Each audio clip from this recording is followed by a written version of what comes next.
Semoga yang subscribe diberikan rezeki melimpah dari jalan tak terduga. Dan yang like komen, dimudahkan jalannya menuju surga di hari akhir nanti. Siapa yang tak mendengar nama Qorun? Qorun adalah seorang sosok kaya raya di zaman Nabi Musa, tapi namanya melegenda hingga sekarang. Kisahnya diabadikan dalam Al-Quran, bahkan menjadi peribahasa atau ungkapan di masyarakat guna menggambarkan seseorang yang mirip dengan tabiatnya atau menisbatkan harta yang ditemukan terpendam dalam tanah sebagai harta Qorun. Qorun adalah miliarder kaya raya yang hidup sejaman dengan Nabi Musa. Saking kaya rayanya, Qorun setiap kali keluar dari rumahnya, ia didampingi dengan 300 pelayan laki-laki dan 300 pelayan perempuan.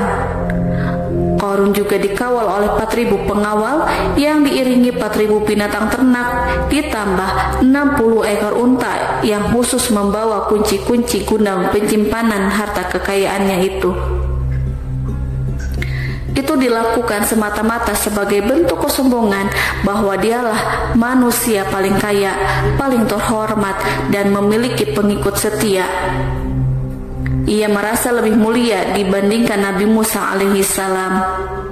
Orang-orang tentu saja akan penasaran seberapa banyak harta kekayaan Qorun jika pengawal dan pembawa kunci gudang kekayaannya sebanyak itu. Lalu berapakah harta yang dimiliki Qorun yang disimpan dalam gudang-gudangnya tersebut? Sebelum saya melanjutkan, dimohon untuk menonton video ini sampai selesai supaya tidak ada kesalahpahaman dalam memahami isi cerita, serta mohon bantu channel ini semakin berkembang dengan cara tekan subscribe dan silahkan tinggalkan like serta komen positifnya. Semoga dukungan pemirsa Risalah Kehidupan bernilai pahala dan menjadi wasilah dimudahkannya segala urusan pemirsa sekalian.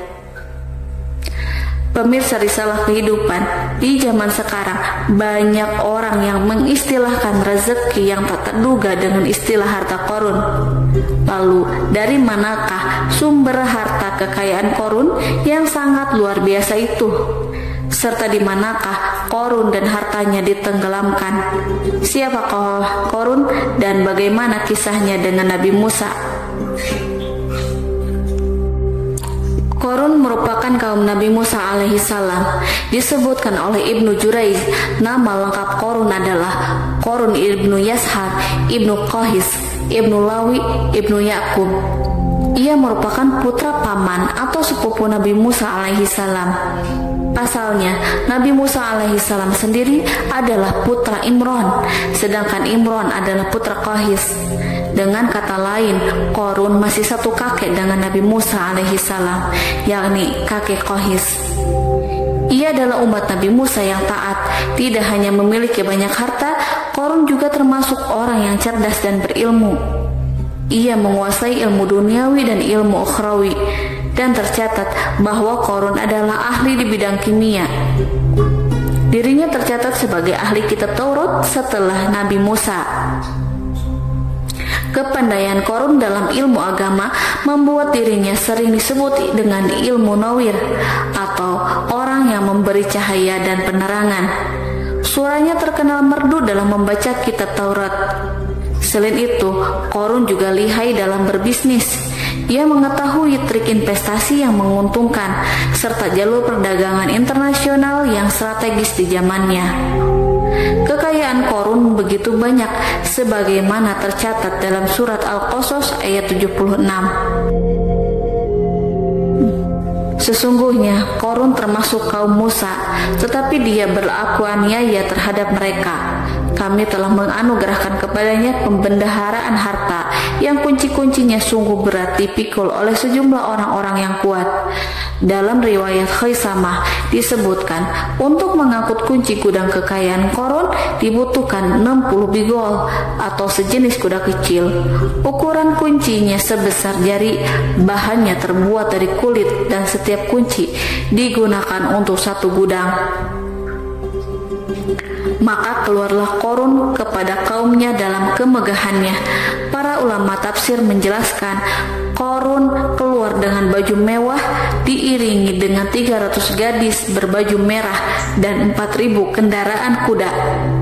Tak heran iring-iringan Korun itu mengundang decak kagum mereka yang gandrung terhadap harta kekayaan. Sebagaimana yang terekam dalam Al-Quran, moga-moga kiranya kita mempunyai seperti apa yang telah diberikan kepada Korun. Sesungguhnya ia benar-benar mempunyai keberuntungan yang besar. Quran Surat Al-Qasas ayat 79. Namun tak sedikit kaumnya yang mengingatkan, dan ingatlah ketika kaumnya berkata, janganlah engkau terlalu bangga. Sesungguhnya Allah tidak menyukai orang-orang yang terlalu membanggakan diri atau disebut farihin. Sebagian ulama menafsirkan istilah farihin di sana juga berarti takabur atau zolim, berbuat kerusakan, arogan, dan tidak mau bersyukur terhadap nikmat.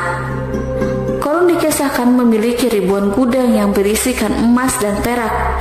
Bila keluar rumah, Korun selalu berpakaian mewah dan dikawal oleh 600 pelayan. Ia diiringi 4.000 ekor kuda dan 60 ekor unta yang membawa kunci-kunci gudang kekayaannya. Namun sayang seribu sayang, Korun kemudian membangkang pada Nabi Musa dan menjadi pengikut setia Fir'aun. Mengenai dari mana asal-usul kekayaan Korun, ada beberapa riwayat yang memberitakan tentang asal-usul kekayaan Korun tersebut.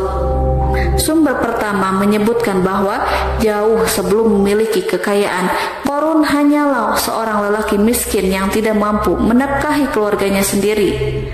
Anaknya sangat banyak.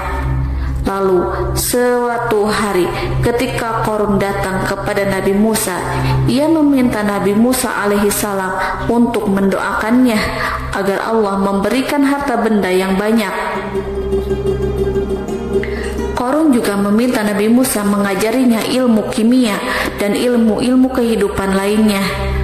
Korun dikenal sebagai orang yang soleh dan mengikuti ajaran Ibrahim dengan baik, sehingga tanpa pikir panjang Nabi Musa alaihissalam menyetujui permintaannya.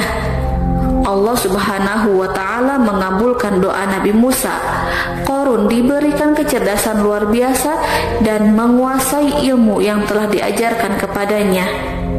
Korun menguasai teori dan praktik pembuatan emas permata dan beragam perhiasan mewah lainnya.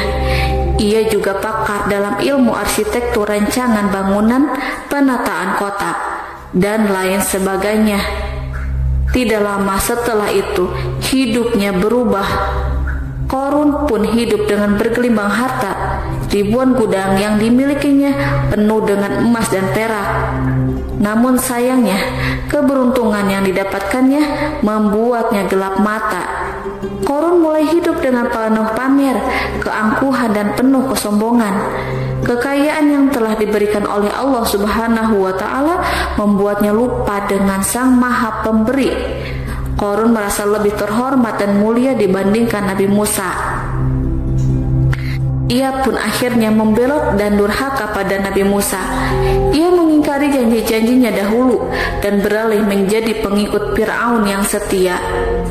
Loyalitas Korun terhadap Fir'aun membuatnya diangkat menjadi kepala mandor yang membawahi ribuan pekerja. Dikisahkan bahwa Korun bersikap semena-mena terhadap para pekerja. Ia tega memotong upah mereka. Ia melakukan korupsi demi membangun istana dan kemegahannya sendiri, dan untuk membangun gudang-gudang penyimpanan harta yang telah ia kumpulkan jauh-jauh hari. Ketika datang perintah zakat, Nabi Musa alaihissalam pergi menemui Korun dan memerintahkannya mengeluarkan zakat sebesar 1 dinar dari setiap 1000 dinar, 1 dirham dari setiap 1000 dirham, 1 kambing dari setiap 1000 kambing, dan seterusnya. Setelah Korun menghitung seluruh hartanya, ternyata jumlah zakatnya sangat besar. Kekikirannya pun mulai menghalangi hatinya untuk mengeluarkan zakat. Qarun enggan membayar zakat ketika Nabi Musa alaihissalam menagih zakat yang diperintahkan oleh Allah untuk ditunaikannya. Ketika Qarun diminta zakat, ia langsung marah dan tidak memberikan sedikit pun kekayaannya. Dia berpikir bahwa harta kekayaan yang dimilikinya didapat dari hasil kerja dan usahanya sendiri, dan tidak ada kaitannya dengan siapapun, termasuk Allah Subhanahu wa Ta'ala. Janji Qarun untuk lebih taat beribadah dan membantu sesama jika diberi kekayaan oleh Allah dilupakannya. Dia mempergunakan kekayaannya tersebut dalam kesesatan, kezaliman, dan permusuhan, sehingga membuatnya menjadi sombong dan terlena. Orang-orang beriman pada masa itu sering menasehati Qarun untuk bersyukur atas nikmat yang Allah berikan kepadanya, tetapi dia tidak mengindahkan nasihat tersebut. Dari sikapnya tersebut sudah jelas bahwa Qarun tidak membutuhkan nasihat kebenaran, bahkan merasa tidak takut dengan ancaman Allah, sebab Qarun merasa sudah memiliki segalanya. Qarun merasa dirinya hebat dan pintar serta punya banyak pengikut setia, punya banyak pengawal dan merasa aman karena dekat dengan Raja Fir'aun. Qarun berkata, "Sesungguhnya aku mendapatkan harta ini karena ilmu yang ada padaku." Qarun sangat sombong. Ia merasa hartanya didapatkannya sendiri tanpa campur tangan dan kehendak Zat yang Maha Kaya, yakni Allah Subhanahu wa Ta'ala. Apakah Qarun lupa ataukah ia tidak tahu bahwa Allah telah membinasakan orang-orang sombong sebelumnya, yang bahkan lebih kuat darinya, yang lebih kaya darinya, yang lebih banyak pengawalannya, lebih kokoh dan tak terkalahkan dibanding dirinya? Karena terdorong sifat kikir dan angkuh, maka Qarun membuat rencana untuk melakukan tipu daya agar dia terlepas dari kewajiban membayar zakat. Dia ingin menjatuhkan nama baik dan citra baik Nabi Musa alaihissalam. Kemudian dia mengumpulkan tokoh-tokoh konglomerat Bani Israel. Ia berkata kepada mereka, "Wahai saudara-saudaraku, terhadap apa yang diperintahkan Musa untuk membayar zakat, apakah kalian akan mematuhinya? Sekarang dia hendak mengambil harta yang ada di tangan kalian, maka pikirkanlah suatu cara untuk menghindari perintahnya." Para pembesar-pembesar yang dipanggil kemudian menjawab, "Wahai paduka Qarun, engkau lebih besar daripada kami. Kami akan melakukan apapun yang kau inginkan." Qarun pun berkata, "Datangkanlah kepadaku wanita cantik. Aku akan memberinya hadiah besar jika ia berhasil menggoda dan memfitnah Nabi Musa." Ketika wanita cantik yang diinginkan datang, Qarun memberikan kepadanya uang muka sebagai jaminan. Ia akan membayarkan seluruh yang dijanjikan ketika berhasil menjalankan misinya. Bukan hanya itu, Qarun pun berjanji akan menjadikan wanita ini sebagai istrinya. Dan keesokan harinya, Qarun mengumpulkan Bani Israel. Setelah itu, Qarun menghadap kepada Nabi Musa seraya berkata, "Orang-orang menanti kedatangan Anda, sampaikanlah saran dan nasihat kepada mereka." Nabi Musa kemudian keluar dari rumahnya. Ia mulai menyampaikan nasihat pada umatnya. Di antara nasihatnya, beliau berkata, "Barang siapa yang mencuri, aku akan memotong tangannya. Barang siapa yang memfitnah, aku akan mencambuknya sebanyak 70 kali. Barang siapa yang tidak mempunyai istri dan dia berbuat zina, maka aku akan mencambuknya sebanyak 70 kali. Adapun barang siapa yang memiliki istri dan dia berbuat zina, aku akan rajam dia sampai mati." Qarun kemudian berkata, "Apakah ini juga berlaku untuk Anda jika Anda sendiri yang berbuat zina? Apakah Anda akan menerima hukumannya?" Kemudian Nabi Musa menjawab, "Ya, meskipun saya sendiri yang melakukannya." Maka kemudian Qarun memanggil wanita yang telah dibayarnya. Wanita itu berdiri di depan Nabi Musa dan Bani Israel yang telah berkumpul. Dia mengaku sedang hamil karena telah berhubungan badan dengan Nabi Musa. Maka marahlah Nabi Musa atas fitnah kejam yang diarahkan kepadanya. Kemudian Nabi Musa melakukan sholat 2 rakaat, lalu mendatangi wanita itu dan menyumpahnya agar mengatakan siapa yang menyuruhnya. Wanita itu menjadi ketakutan. Ia gemetar di depan Nabi Musa dan dia mengaku bahwa yang menyuruhnya adalah Qarun. Lalu wanita itu bertaubat dan meminta maaf kepada Nabi Musa. Seketika Nabi Musa bersujud seraya berdoa kepada Allah untuk menimpakan azab kepada Qarun. Allah memberi wahyu kepada Nabi Musa bahwa bumi telah dijadikan tunduk kepada perintah Nabi Musa. Kemudian Nabi Musa berkata kepada bumi, "Wahai bumi, telanlah Qarun beserta kekayaannya, habiskanlah semua." Kala itu Allah menurunkan wahyu kepada Nabi Musa alaihissalam untuk memerintah bumi apapun yang diinginkannya. Begitu Nabi Musa alaihissalam datang dengan wajah sangat marah, barulah Qarun merajuk, "Wahai Musa, sayangilah aku." Sementara Nabi Musa alaihissalam tak bergeming. Beliau lantas berkata pada bumi, "Wahai bumi, ambillah mereka." Seketika rumah Qarun mulai bergetar. Qarun dan antek-anteknya mulai dibenamkan hingga bagian lututnya. Rumahnya ikut turun sedalam lutut. Qarun kembali merajuk, "Sayangilah aku Musa." Rumahnya kembali berguncang. Kini Qarun dan kawan-kawannya kembali terbenam hingga bagian pusar. Demikian pula rumahnya. Qarun terus merajuk, "Wahai Musa, sayangilah aku." Sementara Nabi Musa alaihissalam kembali meminta bumi, "Wahai bumi, ambillah mereka." Rumah Qarun berguncang lagi, sementara Qarun dan kawan-kawannya terus terbenam hingga bagian tenggorokannya. Demikian pula rumahnya. Qarun lagi-lagi menjerit, "Wahai Musa, sayangilah aku." Namun Nabi Musa alaihissalam tak bergeming. Beliau terus meminta bumi menelannya, hingga akhirnya Qarun dan kawan-kawannya hilang seluruhnya di telan bumi. Tak lama setelah itu Allah pun berkata, "Wahai Musa, apa yang membuatmu bersikap demikian? Padahal demi kemuliaanku, andai dia Qarun berdoa kepadaku, niscaya aku akan rahmati.